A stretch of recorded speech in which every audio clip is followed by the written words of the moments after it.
Sa isang liblib na baryo sa gilid ng kabundukan, naninirahan si Lyra, isang dalagang ulila na lumaki sa hirap. Bata pa lamang siya nang pumanaw ang kanyang mga magulang. Iniwan siyang lumaki sa lumang kubo na gawa sa kawayan at pawid. Madalas siyang pagtawanan at maliitin ng kanyang mga kamag-anak at kapitbahay dahil sa kanyang pagiging mahirap. Wala siyang ibang kasama kundi ang kanyang tapat na aso na si Bantay at ang maliit na tanim na gulay sa bakuran na siya ring pinagkukunan niya ng pagkain.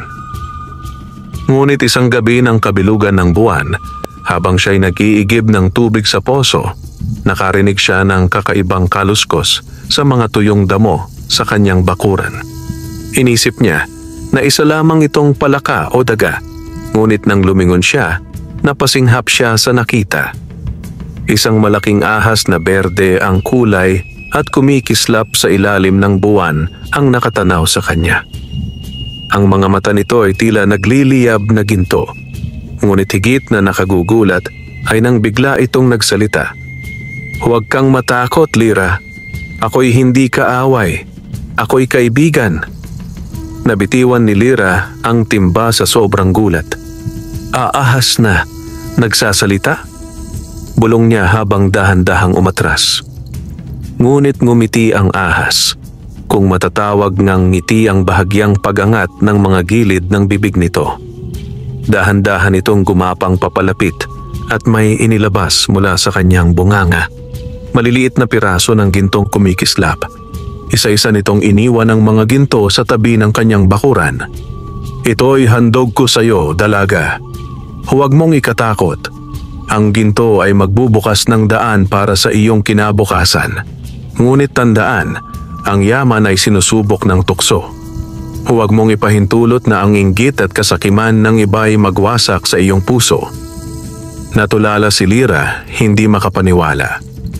Inisip niyang baka siya'y nananaginip lamang.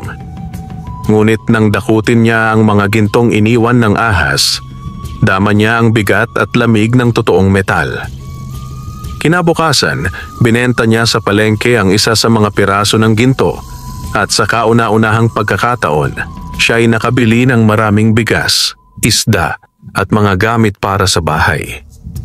Ngunit hindi nakaligtas sa mata ng mga kapitbahay at kamag-anak ang biglaang pagbabago sa kanyang pamumuhay. Lalong-lalo na si Teresang pinsan niya, nakilala sa pagiging inggitera at tsismosa. Saan kaya kumukuha ng pera ang ulilang iyon? Bulong ni Teresa sa iba pang mga kapitbahay. Baka may kalaguyo na mayaman o baka may itinatagong sikreto. Mabilis kumalat ang tsismis. Maging ang isang magnanakaw na kapitbahay na si Cardo, nakilala sa pagnanakaw ng manok at gamit ng iba, ay nagsimulang magmasid sa kubo ni Lyra.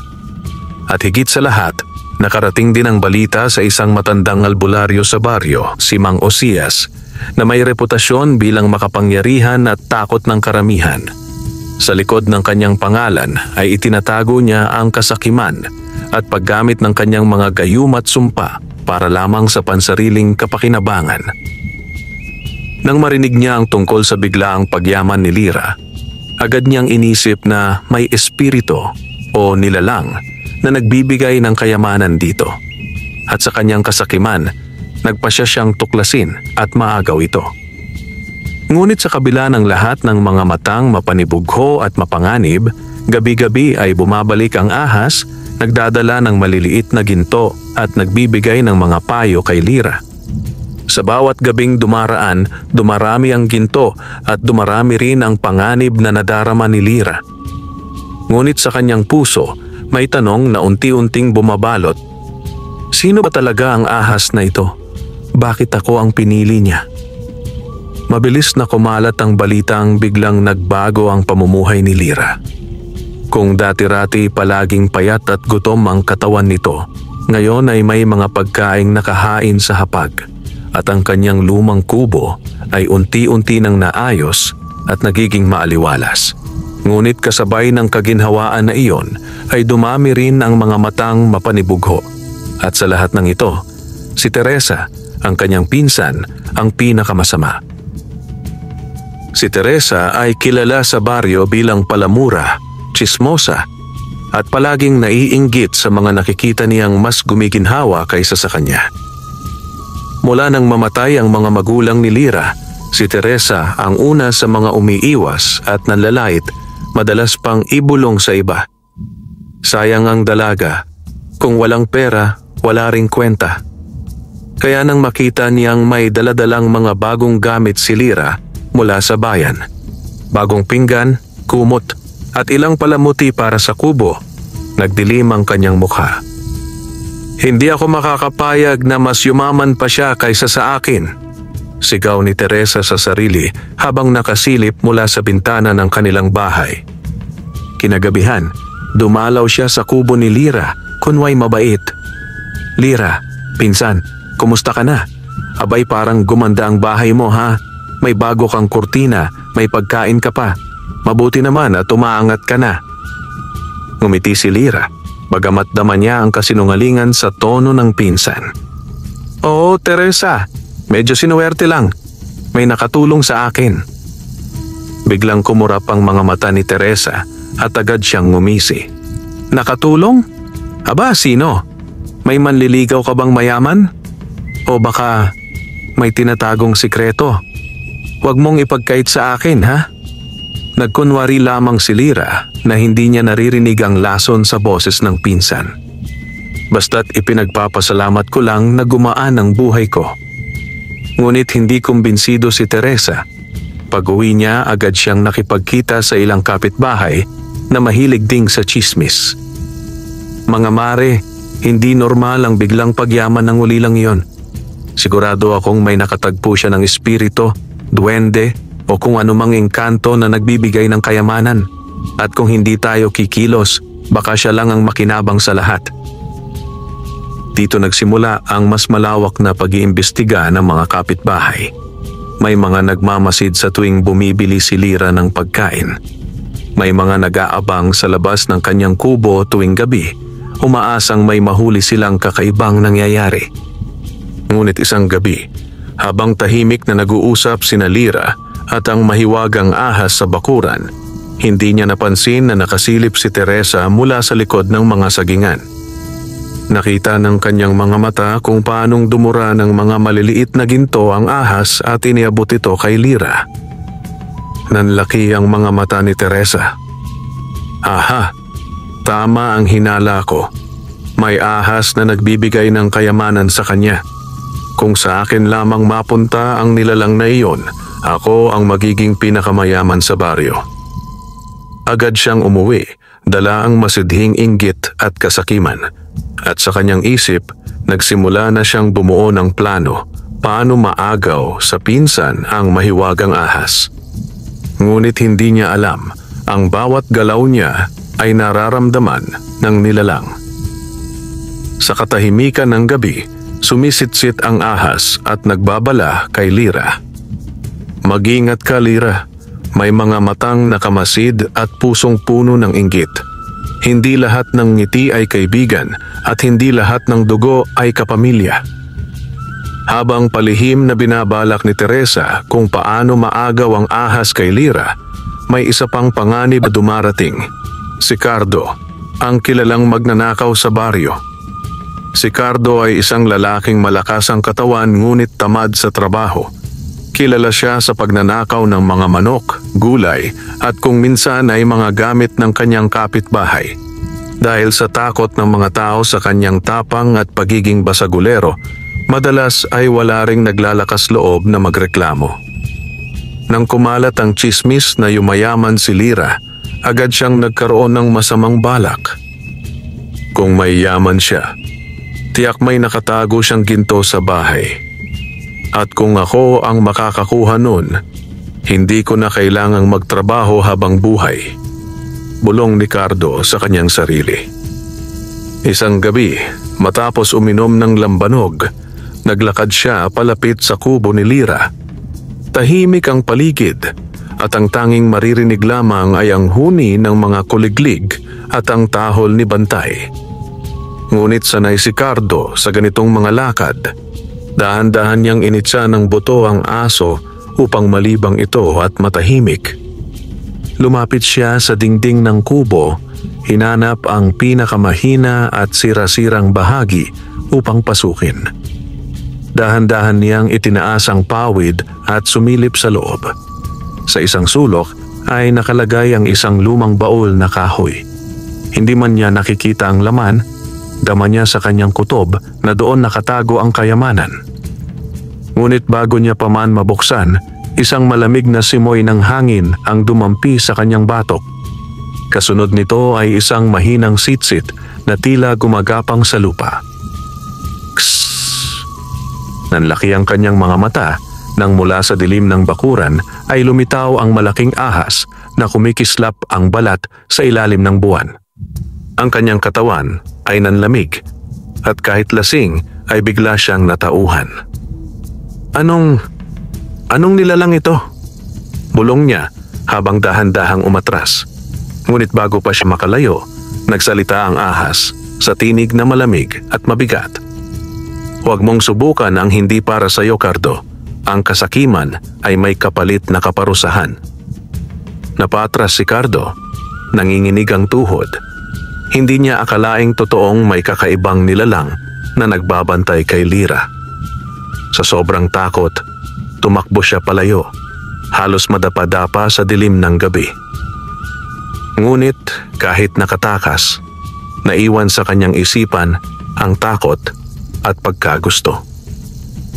Kung ahas nga ang nagdadala ng yaman kay Lyra, kailangan kong makahanap ng paraan para mapatay iyon. Kapag wala na ang bantay, makukuha ko ang lahat. Kinabukasan, nakipagtagpo siya kay Teresa. Doon, ikinuwento niya ang kanyang nakita. Nanlaki ang mga mata ni Teresa at agad silang nagkaisa. Kung ganoon, kailangan nating magtulungan. Hindi natin kayang daanin sa lakas ang ahas na iyon. Ngunit may isang tao sa baryo na tiyak may paraan. Si Mang Osias, ang albularyo. At sa sandaling iyon, nabuo ang isang mas madilim na pakana, ang paglapit ng mga inggitera at magnanakaw sa makapangyarihang albularyo. Samantala, si Lyra na may walang kamalay-malay na ang kanyang maliit na ginhawa ay unti-unti nang nagiging mitya ng kanyang kapahamakan. Sa gabing iyon, muling bumalik ang ahas at nagsabi sa kanya, "Darating ang panahon, Lyra, na ang pinakamalapit sa iyo ang siyang unang magtataksil. Ihanda mo ang iyong puso sapagkat ang laban ay hindi lamang para sa ginto, kundi para sa iyong kaluluwa." Sa baryo, walang mas mataas na kinatatakutan at iginagalang kahit sa takot lamang, kundi si Mang Osias, ang albularyong matanda na may matinding kapangyarihan. Siya ay payat, kuba, at palaging may dalang lumang baston na may palamuting buto ng hayop. Ang kanyang mata ay singkit at tila ba laging nagmamasid sa lahat, habang ang kanyang bibig ay laging may ngising mapanganib. Madalas siyang tawagin ng mga tao upang magpagamot ng karamdaman, ngunit alam ng marami na bawat pagpagaling niya ay may kapalit. Kung hindi pera ay kaluluwa o panghabambuhay na utang na loob. Sa gabi, sinasabing may mga bulong at dasal siyang inilalabas na hindi para sa Diyos, kundi para sa mga nilalang sa dilim. Kaya nang dumulog sina Teresa at Cardo sa kanya, hindi na siya nagulat. "Mang Osias," wika ni Teresa, halos pabulong. "May lihim akong nalaman. Ang pinsan kong si Lyra, may ahas na nagdadala ng ginto sa kanyang bahay." Napataas ang kilay ng matanda, saka ngumisi. "Ahas na nagdadala ng ginto? Hindi karaniwang hayop iyan. Espiritu o bantay na nilalang. At kung totoo ang sinasabi mo, napakalaki ng kapangyarihang nakaabang. Gusto naming maagaw iyon," sabat ni Cardo, nakikipagsabayan ng tapang. "Tulungan mo kami, Mang Osias. Kapalit, bibigyan ka namin ng bahagi sa yaman." Ngumiti ang albularyo, ngunit hindi iyon ngiting masaya, kundi ngiting puno ng kasakiman. "Kung ganoon, kayo'y aking tutulungan. Ngunit tandaan ninyo, Ang pakikidigma sa isang nilalang na ganyan ay hindi biro. Ang ahas na nagsasalita ay hindi lamang basta hayop. Ito'y bantay ng kayamanan, tagapagbantay ng hiwaga. At upang mapatay iyon, kailangan ng dugo, orasyon at lakas ng loob. Kinuha ni Mang Osayas ang isang itim na bote mula sa kanyang estante. Sa loob nito'y may tila gumagalaw na anino. Ito ang aking itim na alon. Kapag ibinuga ito sa hangin, mahihina ang mga nilalang na nagtatago sa dilim. Ngunit para lubos na mapatay ang ahas, kailangan ninyo ng puso ng puting tandang at dagaing itim na magiging panangga sa sumpa nito. Nakinig sina Teresa at Cardo, ngunit ang kanilang puso ay hindi nabalot ng takot, kundi ng labis na kasabikan. Ang isip nila ay iisa lamang, ang ginto, ang kayamanan, ang buhay na marangya. Sabihin mo lamang, Mang Osias, kung ano ang dapat gawin, mariing wika ni Teresa. Ngunit bago sila umalis, ngumisi ang albularyo at tumitig kay Teresa ng matalim.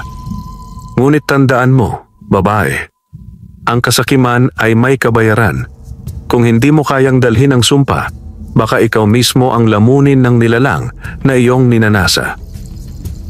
Nanginginig ang kaluluwa ni Teresa sa mga salitang iyon, ngunit agad niyang itinaboy ang takot. Hindi ako natatakot. Ang mahalaga, hindi si Lira ang makinabang, kundi ako. Samantala, sa kubo ni Lira, naramdaman ng ahas ang paggalaw ng kapangyarihan sa baryo. Sa kanyang makintab na mga mata ay lumabas ang isang nakakatindig balahibong kislap. Lira, may paparating na bagyo ng kasakiman at kadiliman. Ang laban mo ay hindi na lamang laban ng isang dalagang mahirap, kundi laban ng isang pusong sinusubok ng tadhana. Huminga ng malalim si Lira. Ang kanyang mga palad ay nanginginig, ngunit sa kabila nito ay may kakaibang tibay na unti-unting namumuo sa kanyang dibdib. Alam niyang paparating ang panganib at ang kanyang kamag-anak mismo ang nagdala nito. Gabi ng kabilugan ng buwan. Tahimik ang paligid ng baryo, ngunit sa kaloob-looban ng dilim ay may gumagalang kasamaan. Sa loob ng kubo ni Lira, payapang natutulog ang dalaga habang si Bantay ay nakahiga sa may pintuan, nagbabantay. Ang ahas naman ay nakapulupot sa isang malaking puno ng mangga malapit sa bakuran. Ang mga matay kumikislap na tila mga baga sa dilim. Ngunit ang katahimikan ay biglang nabasag nang lumitaw sina Cardo at Teresa, kapwa may daladalang panyo na may orasyon mula kay Mang Osias. Nakasuot sila ng itim at sa kanilang mga mata ay halata ang kasakiman. Sa di kalayuan, naroon din ang albularyo, nakasumbrero ng kupas at nakasandal sa kanyang baston. Ngayon na ang oras, bulong ni Mang Osias. Kapag nahina ang ahas, pasukin ninyo ang bahay at kunin ang lahat ng ginto. At kung maaari, ang nilalang mismo ang ating bihagin. Tumango si Cardo at sumenyas kay Teresa. Dahan-dahan silang lumapit sa bakuran ni Lira. Ngunit bago pa man sila makalapit, biglang nagsitsit ang ahas. Kss! Nagising si Bantay at nagsimulang tumahol ng ubod lakas. Tumayo si Lira mula sa kanyang higaan, hindi alam kung anong nangyayari. Ngunit mula sa bintana, nasilayan niya ang dalawang anino na palihim na papasok sa kanyang bakuran. Teresa? Cardo? Sigaw niya, halos hindi makapaniwala. Ngunit bago pa siya makapagsalita muli, itinaas ni Mang Osayas ang kanyang baston at biglang binigkas ang isang orasyon. In nomine tenebris, humina ka, bantay ng ginto. Mula sa dulo ng kanyang baston ay lumabas ang isang makapal na usok na kulay itim. Kumalat ito sa hangin at nang masinghot ng ahas, bigla itong nanghina. Ang kislap ng kanyang balat ay unti-unting nagdilim at ang kanyang pag-ikot sa puno ay bumagal. Ngayon na! Sigaw ni Cardo at mabilis na sumugod papasok sa kubo ni Lira. Nagulat si Lira. Mabilis na tinangkang pigilan ang magnanakaw, Ngunit tinulak siya ni Teresa. Ikaw, Lira, hindi mo deserve ang kayamanang iyon. Ako ang dapat makinabang, hindi ikaw. Napasigaw si Lira, hindi lamang dahil sa sakit ng pagkakatulak kundi dahil sa bigat ng pagtaksil. Pati ikaw, Teresa, kamag-anak kita. Habang nagkakagulo, sinubukan ng ahas na bumangon muli. Bagamat mahina, pilit nitong inangat ang ulo at nagsalita. Lira, huwag kang matakot, lumaban ka. Ang kasakiman nila ay hindi magtatagumpay kung matibay ang iyong puso. Ngunit mas lumakas ang usok na ibinubuga ni Mang Osias. Sa bawat salita ng orasyon ay lalong nawawalan ng lakas ang ahas. Samantala, si Cardo ay halos nabubuwang sa kasabikan habang binubuksan ang lumang baul ni Lira. Ha ha ha! Sa wakas, akin na ang ginto. Sigaw niya. Ngunit nang buksan niya ito, wala siyang nakita kundi ilang lumang damit at gamit. Wala? Paanong? Napahiyaw siya habang naguguluhan. Ngumiti si Lira sa kabila ng takot. Hindi sa baul nakatago ang yaman. Hindi ninyo mauunawaan dahil ang ahas ay hindi para sa mga pusong sakim. Sinungaling, sigaw ni Teresa, at sinubukang hawakan si Lira. Ngunit biglang kumidlat sa kalangitan at sa sandaling iyon, nagliyab ang mga mata ng ahas. Sa kabila ng nangihina nitong katawan, nagawa nitong ipulupot ang sarili sa katawan ni Cardo at Teresa, dahilan upang sila'y sumigaw sa takot. Hindi ninyo kayang agawin ang hindi para sa inyo. Ngunit bago pa man tuluyang mapigilan ng dalawa, muling itinaas ni Mang Osias ang kanyang baston at sa kanyang mukha ay lumitaw ang isang ngiting nakakatindig balahibo. Kung ganoon, oras na para sa tunay na laban. Sa gabing iyon, nagsimula ang unang madugong pagsalakay laban sa ahas at kay Lira, at sa unang pagkakataon, nagharap ang dalaga at ang malakas na albularyo. Ang dilim ng gabi ay lalong dumagundong sa biglang pagkulog kasabay ng banggaan ng kapangyarihan ng ahas at ni Mang Osias. Habang pilit na pumipigla sina Teresa at Cardo mula sa higpit ng pagkalupot ng ahas, unti-unti namang lumalabas ang tunay na lakas ng albularyo. Hindi ka pangkaraniwang nilalang, bantay ng ginto. Wika ni Mang Osias habang nakataas ang baston na may nakaukit na mga simbolo. Ngunit alam mo ba kung sino ang tunay kong kaaway? Ang iyong lahi. Matagal ko nang pinag-aaralan ng mga katulad mo. Kayong mga ahas na bantay ng kayamanan. Kayo ang susi sa kapangyarihang walang hanggan. Nagulat si Lira sa narinig. Ano ang ibig mong sabihin? Sigaw niya habang sinusubukang lapitan ng kanyang kaibigang ahas na ngayoy lalong nangihina sa lason ng usok na inilabas ng albularyo. Ngumisi si Mang Osias, ang kanyang mga matay kumikislap na tila may apoy. Noong kabataan ko, nakatagpo ako ng isa pang ahas na kagaya niyan. Ngunit hindi ako naging sapat na malakas upang mapatay ito. Pinagbantaan akong walang sino mang may pusong sakim ang makakakuha ng kanilang yaman.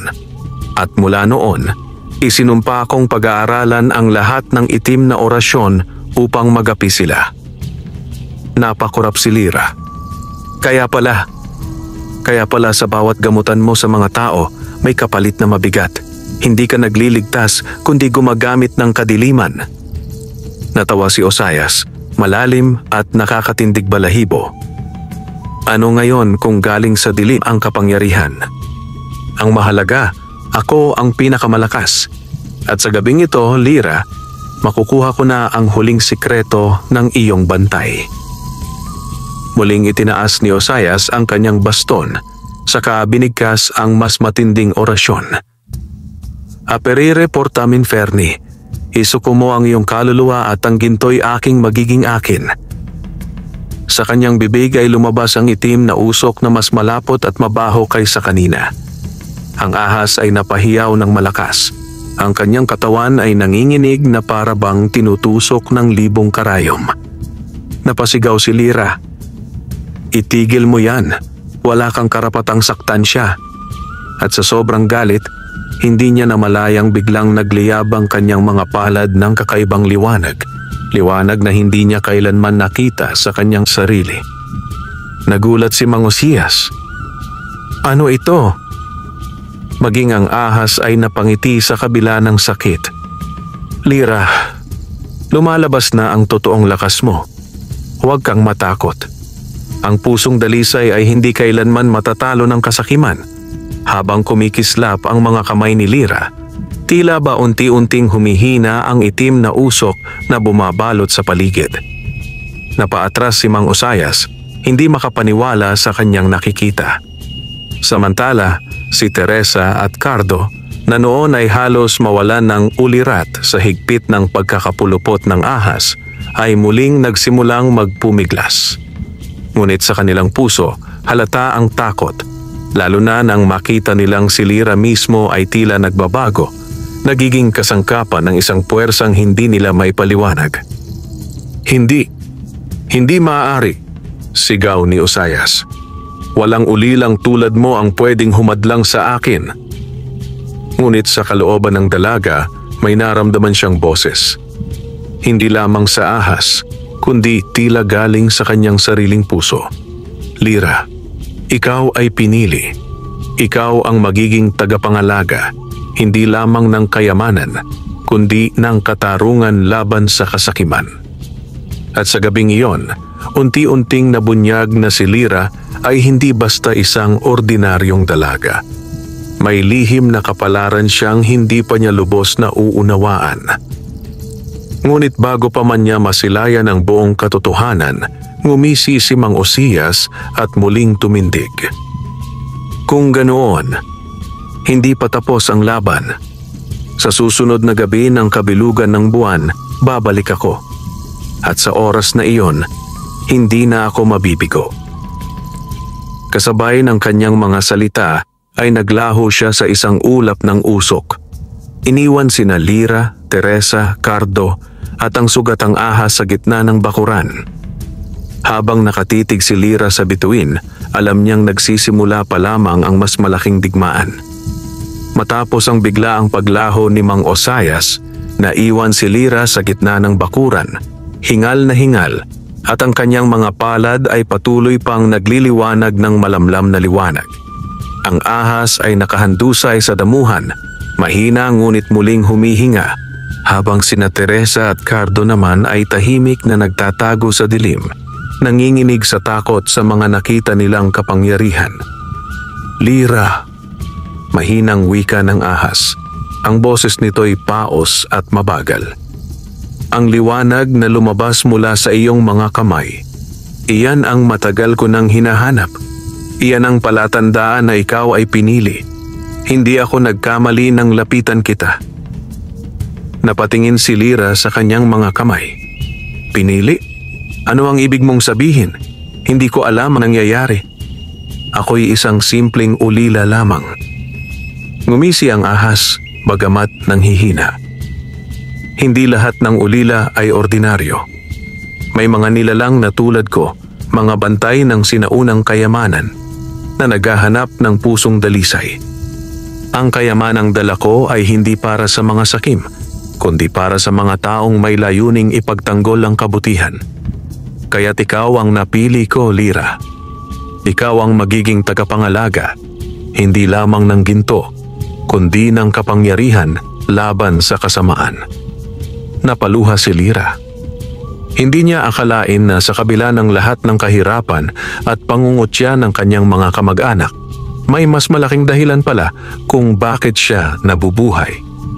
Samantala, mula sa gilid ng dilim, si Teresa ay nagngingit-ngit. Pinili siya? Siya? Samantalang ako ang mas matalino, mas magaling. Bakit siya? Ngunit hindi siya nagsalita ng malakas dahil takot pa rin siya sa presensya ng ahas. Ngunit paano ko matututunan ang kapangyarihan na ito? Tanong ni Lira. May mga paraan, sagot ng ahas. Kailangan mong sumailalim sa pagsasanay.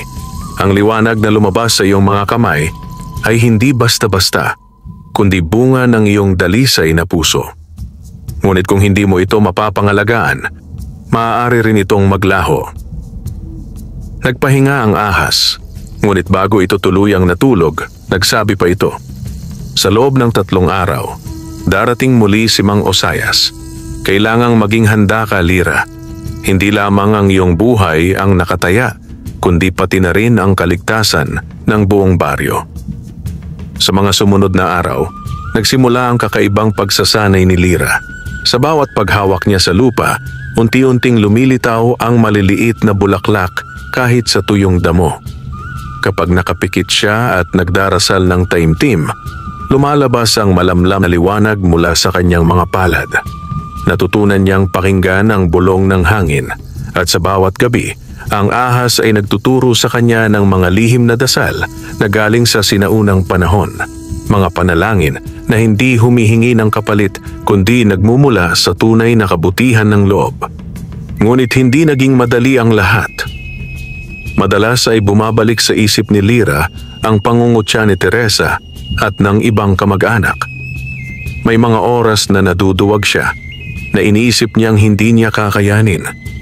Ngunit sa bawat takot ay bumabalik din ang alaala ng kanyang mga magulang kung paanong itinuro nila sa kanya na huwag maging sakim, na palaging magbigay kahit sa gitna ng kahirapan. At doon niya napagtanto, ang kanyang lakas ay hindi galing sa ginto kundi sa kanyang sariling puso. Samantala, sa kabilang dako ng baryo, si Mang Osias ay naghahanda na rin. Sa kanyang maliit na kubo na puno ng mga bote ng dugo, buto at balat ng hayop, nakaluhod siya sa harap ng isang itim na altar. Sa susunod na kabilugan ng buwan, akin na ang kapangyarihan ng bantay na iyon, bulong niya habang pumapatak ang kanyang dugo sa sahig. At kapag nakamtan ko na iyon, kahit ang mga espiritu ng kabundukan ay luluhod sa akin. Ang kanyang mga mata ay nagliliyab ng kasakiman at sa kanyang bibig ay muling lumabas ang isang malalim na halakhak. Ngunit sa hindi niya alam, unti-unti ring tumitibay ang loob ng dalagang minsang kanyang hinamak. 3 araw bago ang muling pagbabalik ni Mang Osayas, nagsimulang maging abala ang buong paligid ng kubo ni Lira. Ang bawat oras ay ginugol niya sa pagtutok sa mga itinuturo ng ahas na ngayoy tinatawag na niyang bantay bilang tanda ng kanilang matibay na ugnayan. "Lira," wika ng ahas habang nakapulupok sa malaking puno ng mangga, "hindi sapat ang lakas ng liwanag na lumalabas sa iyong mga kamay. Kailangang matuto kang gamitin ito upang ipagtanggol hindi lamang ang iyong sarili, kundi ang mga taong nasa paligid mo. Ang iyong puso ang sandata, ngunit ang iyong tapang ang magpapalakas dito." Sa ilalim ng araw, sinasanay ni Lira ang kanyang katawan. Tumakbo sa paligid ng palayan, nagigib ng mabibigat na timba ng tubig at nagbuhat ng kahoy para palakasin ang kanyang mga braso. Sa gabi naman, nakapikit siyang nakaluhod, pinapadaloy ang liwanag mula sa kanyang mga palad habang inuusal ang mga dasal na itinuro ng ahas. "Liwanag ng dalisay na puso, gabayan ako laban sa dilim." Minsan, bumagsak siya sa pagod, nanginginig ang katawan, ngunit palaging naroon si Bantay, ang aso at ang ahas upang palakasin ang kanyang loob. Sa bawat pagkadapa, mas lalo niyang nararamdaman ang tibay ng kanyang paninindigan. Samantala, ang baryo ay unti-unting nagiging bulong-bulungan. Ang mga tao'y nagtataka kung bakit may kakaibang liwanag na nakikita sa gabi mula sa kubo ni Lira. Ang ilan ay natatakot, ang ilan ay nagagalit, ngunit may iilan din na lihim na humahanga sa kanyang tapang. Ngunit sina Teresa at Cardo ay lalong nabalot ng inggit. Sa halip na magbago matapos makita ang panganib, lalo silang lumapit kay Mang Osias. "Kung hindi kami makikinabang, mas mabuti nang mawala siya," maring wika ni Teresa. "Oo," dagdag ni Cardo, "pati ang ahas niyang iyon. Dudurugin natin. Basta't ikaw ang magbigay ng lakas, Mang Osayas, kami ang gagawa ng paraan. Ngumisi ang matandang albularyo, sabay inilabas ang isang itim na sisidlan. Narito ang abo ng gabunan. Isaboy ninyo ito sa paligid ng kanyang kubo at manghihina siya. Kapag mahina na, ako ang tatapos. Mula sa dilim ng kanyang kubo, muling sumigaw si Osayas ng dasal at sa bawat pagbigkas niya, ang mga anino sa paligid ay tila sumasayaw, sumasabay sa kanyang kasakiman. Samantala, sa kubo ni Lira, habang nakahiga siya sa banig, nagising siya sa isang kakaibang panaginip. Nakita niya ang isang babae, maputi ang kasuotan, at ang mukha ay tila kaanyuan ng kanyang yumaong ina. Anak, wika ng babae, huwag kang matakot. Ang laban mo ay hindi lamang laban para sa sarili mo. Ang pusong dalisay na tulad mo ay itinakdang magsilbing ilaw sa madilim na daan. Huwag mong hayaang ang inggit at kasakiman ng iba ang magpabagsak sa iyo. Naluha si Lira at napahawak sa kanyang dibdib. Inay, kung ito man ang aking kapalaran, handa akong lumaban para sa aking sarili, para sa mga taong mahihina at para sa kabutihan. Pagising niya, dama niya ang kakaibang lakas. Nang tiningnan niya ang kanyang mga palad, ang dating malamlam na liwanag ay ngayoy mas maliwanag na, tila nagliliyab na apoy ng ginto. Ngumiti ang ahas. Handa ka na, Lira. Darating ang dilim, ngunit ngayon, mayroon ka ng liwanag na hindi nila kayang patayin. At sa gabing iyon, habang lumalalim ang dilim, unti-unti nang lumapit ang panganib. Sa malayo, nakatayo si Mang Osias, hawak ang kanyang baston, habang sina Teresa at Cardo ay papalapit sa kubo ni Lira, dala ang abo ng kasamaan. Magsisimula na ang pinakahihintay na sagupaan. Dumating ang gabing nakatakda. Ang buwan ay bilog na bilog, nagliliwanag sa madilim na kalangitan. Ang buong baryo ay tila natutulog, ngunit sa paligid ng kubo ni Lira, kumakapal ang hangin, puno ng masidhing tensyon. Sa di kalayuan, nakatayo si Mang Osayas, nakasombrero at hawak ang kanyang baston na may nakaukit na mga sinaunang simbolo. Nasa tabi niya sina Teresa at Cardo, parehong may hawak na supot na puno ng abo ng gabunan, isang mapanganib na alikabok na kayang magpahina sa mga nilalang ng liwanag. Ngayon ang oras, bulong ni Osayas.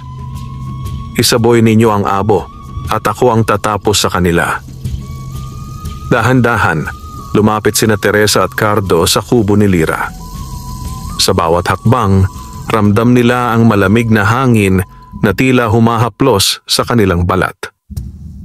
Nang makarating sila sa bakuran, sabay nilang isinaboy ang abo sa paligid. Biglang nag-iba ang ihip ng hangin. Ang liwanag mula sa loob ng kubo ay unti-unting nagdilim at ang ahas na nakapulupot sa puno ng mangga ay biglang napaigik para bang tinutusok ng libong karayom. Lira, lumabas ka! Sigaw ni Mang Osayas. Ito na ang wakas ng iyong kahibangan. Ang kayamanan ay hindi para sa mahihina. Nagising si Lira at agad niyang naramdaman ang bigat ng hangin. Pumigat ang kanyang katawan at ang liwanag sa kanyang mga palad ay halos mawala. Ngunit sa kabila nito, tumayo siya, matatag na nakatingin sa labas ng kanyang kubo. Lumabas siya at sa kanyang harapan, nakita niya ang tatlong traidor. Ang kanyang sariling pinsang si Teresa, ang magnanakaw na si Cardo, at ang makapangyarihang albularyo na si Mang Osayas. Teresa, bulong ni Lira, nanginginig ang boses. Kamag-anak kita, bakit mo ginagawa ito? Ngunit sa halip na magdalawang isip, sumigaw si Teresa. Dahil hindi ka karapat-dapat, ako ang dapat pinili. Ako ang dapat yumaman at igalang ng buong baryo, hindi ikaw na ulilang hampas lupa. Natawa si Cardo. At ako naman, sa wakas, magkakaroon ng ginto na hindi ko kailangang paghirapan. Itinaas ni Mang Osayas ang kanyang baston. Tama na ang mga salita. Panahon na para tapusin ito. Mula sa baston ay biglang lumabas ang isang itim na kidlat, tumama sa lupa at nagliyab ng apoy na kulay itim. Ang paligid ay tila nagbago. Ang damoy nalanta, ang hangin ay nag-amoy asupre. Ngunit bago pa tuluyang bumigay si Lyra, biglang nagsalita ang ahas, pilit na gumagalaw kahit mahina. "Lyra, alalahanin mo ang iyong puso." Ang abo ng kasamaan ay nagpapahina sa katawan, ngunit hindi nito kayang puksain ang dalisay na loob. Ikaw ay pinili hindi para yumaman, kundi para magbigay ng liwanag sa gitna ng kadiliman. Napapikit si Lyra, pinilit ipunin ang lahat ng lakas ng kanyang kalooban. Inalala niya ang kanyang mga magulang, ang kanilang mga aral ng kabutihan, at ang lahat ng paghihirap na kanyang dinaanan. At mula sa kanyang dibdib, muling lumabas ang liwanag, mas maliwanag kaysa dati, tila isang nagliliyab na araw. Napasinghap si Teresa at napaatras si Cardo. Hindi maaari. Nang bumukas ang kanyang mga mata, nagningning ang buong bakuran. Ang abo ng gabunan ay natunaw sa liwanag at ang katawan ng ahas ay muling nabalot ng enerhiya. "Hindi kayo magtatagumpay," sigaw ni Lyra. Itinaas niya ang kanyang mga palad at mula rito ay lumabas ang malakas na bugso ng liwanag na tumama kay Mang Osias. Napasigaw ang albularyo, halos matunaw ang balat sa sobrang liwanag. Ngunit bago siya tuluyang bumagsak, muling ibinato ang kanyang itim na baston kay Lyra. Ang kidlat na itim ay tumama sa kanyang dibdib, dahilan upang siya'y mapasigaw sa sakit. "Lyra!" sigaw ng ahas, agad na tumalon sa harap ng dalaga at sinalo ang susunod na atake. Ang kanyang katawan ay tinamaan ng itim na apoy at siya'y muling nanghina. Habang nagkakagulo, si Teresa ay sumugod upang agawin ang natirang ginto na iniwan ng ahas. Ngunit sa kanyang paghawak dito, biglang nagliyab ang kanyang kamay. "Aray, nasusunog ako!" sigaw niya at siya'y napahiga sa lupa, umiiyak sa sakit. "Hindi para sa iyo ang yaman," malamig na wika ng ahas. Samantala, si Cardo ay nagtangkang tumakas, ngunit bago pa man siya makalayo, tinamaan siya ng isang bugso ng liwanag mula sa palad ni Lyra. Napasigaw siya at nawalan ng malay sa gilid ng bakuran. Ngunit si Mang Osias ay hindi pa tapos. Sa kabila ng pagkakapaso at sugat, itinataas pa rin niya ang kanyang baston. Ang kanyang mga mata ay nag-aalab sa galit. "Hindi ka mananalo, Lyra. Ang dilim ay laging mas malakas kaysa sa liwanag." Ngunit sa kabila ng kanyang sigaw, ang buong paligid ay biglang kumislap. Ang mga bituin ay tila nagningning ng sabay-sabay at sa dibdib ni Lyra ay lumabas ang pinakamaliwanag na liwanag na kanyang naipon. At doon, nagsimula ang huling sagupaan. Ang dalisay na puso laban sa kasakiman, ang liwanag laban sa dilim. Nagngangalit ang hangin at ang liwanag at dilim ay nagsalpukan sa gitna ng bakuran ni Lyra. Ang mga bituin sa kalangitan ay tila nagiging saksi sa pinakahuling laban ng kabutihan at kasakiman. Si Mang Osias, sugatan ngunit determinado, ay patuloy na humahampas ng mga itim kidlat mula sa kanyang baston. Ang bawat tama ay nagdudulot ng bitak sa lupa at ang paligid ay nagliliyab ng maiitim na apoy. Ngunit si Lyra, ngayon ay ganap ng gising sa kanyang kapangyarihan, ay nakatindig na parang haligi ng liwanag. Ang kanyang mga palad ay naglalagablab sa gintong liwanag at bawat galaw niya ay nagpapahina sa usok at sumpa ni Osias. "Hindi ka magtatagumpay, Osias. Ang kapangyarihan mong galing sa kasakiman ay hindi kailanman tatalo sa liwanag ng pusong dalisay," sigaw ni Lyra. Muling nagsalpukan ang kanilang lakas. Isang bugso ng dilim mula kay Osias at isang bugso ng liwanag mula kay Lyra.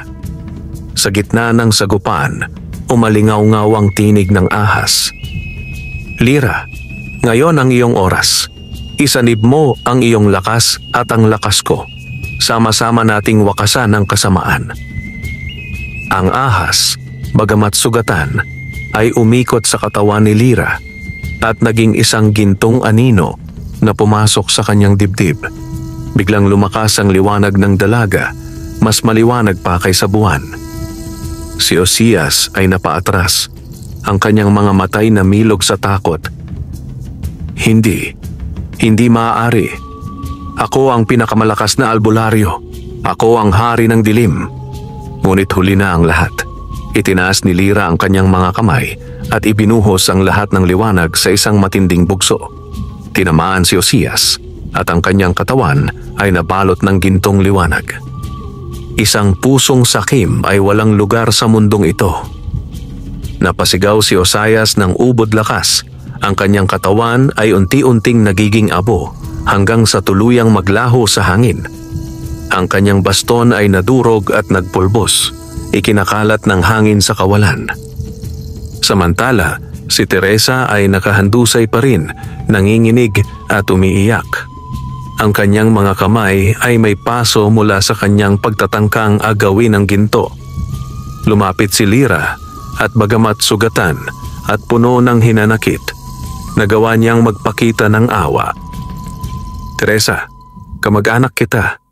Sana'y matutunan mong ang kayamanan ay walang saysay kung wala kang kabutihan sa puso.